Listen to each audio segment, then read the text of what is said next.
There is a specific kind of pain that only exists when the person trying to destroy you is the person who raised you. It is not like any other betrayal. It lives differently in the body. It sits behind your sternum and does not move. My father stood up in that courtroom and pointed at me and said, in the loudest voice I had ever heard him use, "She is a drug addict. She is unstable. She is unfit. She is a danger to herself and to everyone around her." 83 people in that room. Every single one of them looked at me. I did not flinch. I did not cry. I did not respond.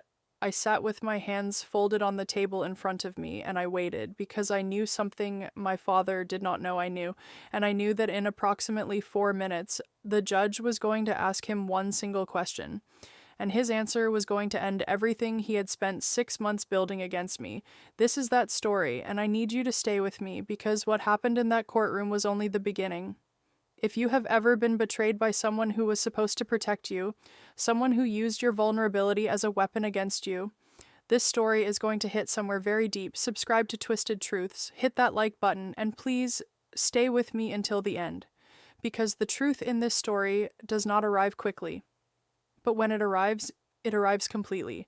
My name is Layla, and I want to be honest with you from the very beginning because this story involves a word that carries weight, and I will not pretend otherwise. Yes, at 24 years old, I struggled with addiction, prescription painkillers. It started after a car accident, the way it starts for so many people, quietly, medically, legally, and then it didn't stop. I lost 2 years of my life to something I am not ashamed of anymore, but was deeply, completely, devastatingly ashamed of then. What I want you to understand is that I got help. At 26, I entered a program, completed it, stayed clean, built a life, a real one. I went back to school, finished my degree, got a job I was proud of, met someone kind, had a daughter. Her name is Mia. She is the reason for every single thing that comes next.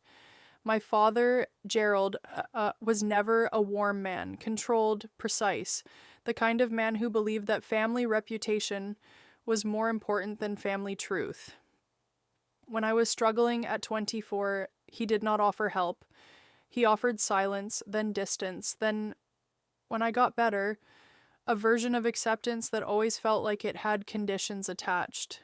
I should have paid more attention to those conditions. When Mia was 3 years old, my marriage ended, not dramatically, not violently, just over. Two people who had grown in different directions. We agreed to co-parent. We agreed on custody.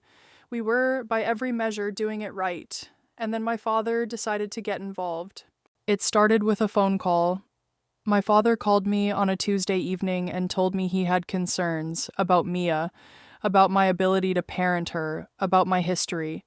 I told him my history was exactly that. History, 8 years clean, documented, verified, not a secret. He said he wasn't sure that was enough. 2 weeks later, I received a legal document. My father, along with my ex-husband's family, who he had apparently been speaking to without my knowledge, had filed for a formal custody review.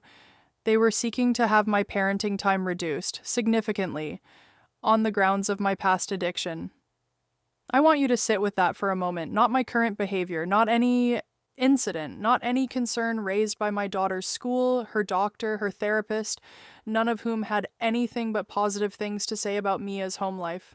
My past. 8 years ago, I called my solicitor that same night. She asked me one question, "Layla, how documented is your recovery?" And I smiled, because the answer to that question was the reason I was not afraid.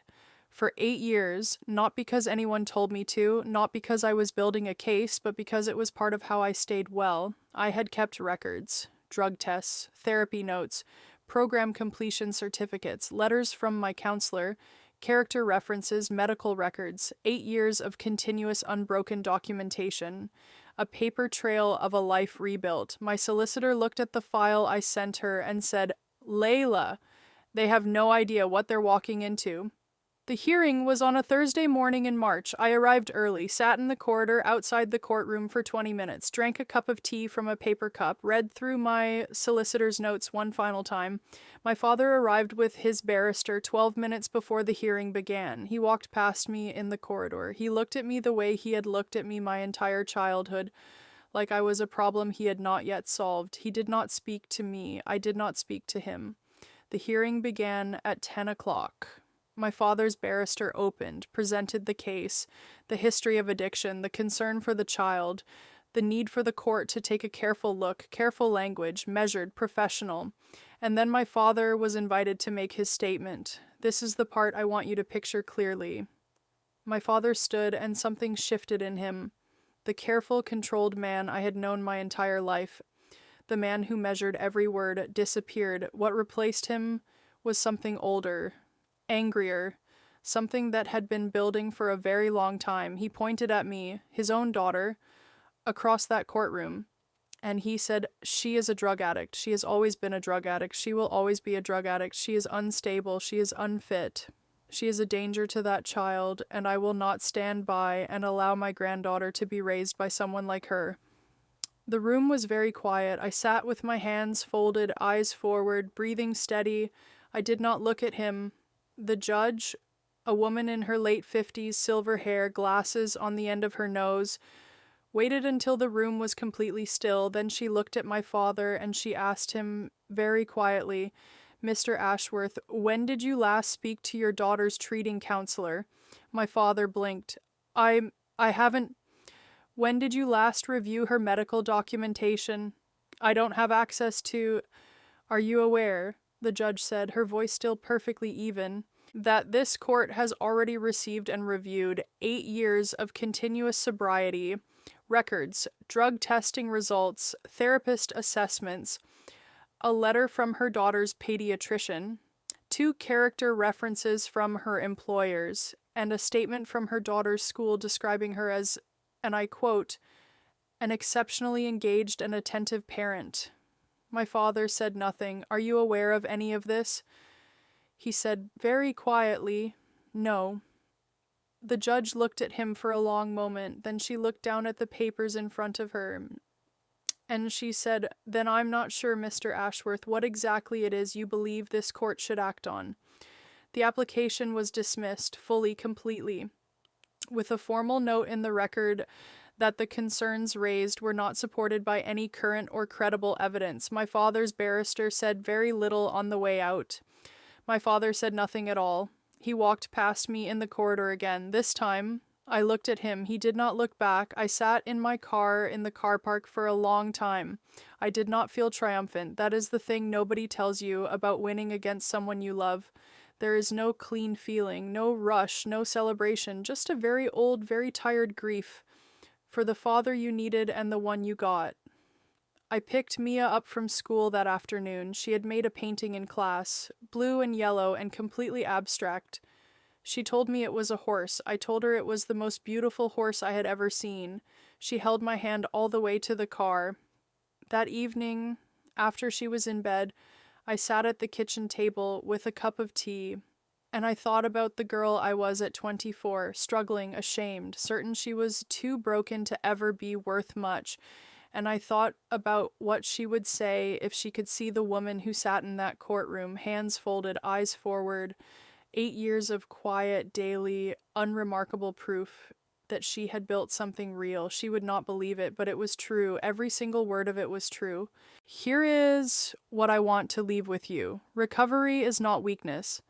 It is the longest, hardest, most disciplined thing a person can do, and the people who use your past as a weapon against you are counting on you to be as ashamed of it as they want you to be. Don't give them that. Document your life. Build your proof. Let the record speak. And when someone stands up in any room, in any courtroom, and tries to define you by the worst moment you survived, sit quietly, fold your hands, and let the truth do what it has always done. Arrive, completely, and on time. Have you ever had someone use your past against you, a past you had already fought your way through? Tell me in the comments. I read every single one, and I promise you are not alone in this. If this story meant something to you, share it with someone today who needs to hear that survival is not the end of the story. It is just the beginning of it. Subscribe to Quietly Destroyed News Story every single week. Pause next week. A woman was written out of her mother's will by her older brother. What she found in her mother's handwriting, hidden in a Bible, changed everything. Beat, I'll see you then.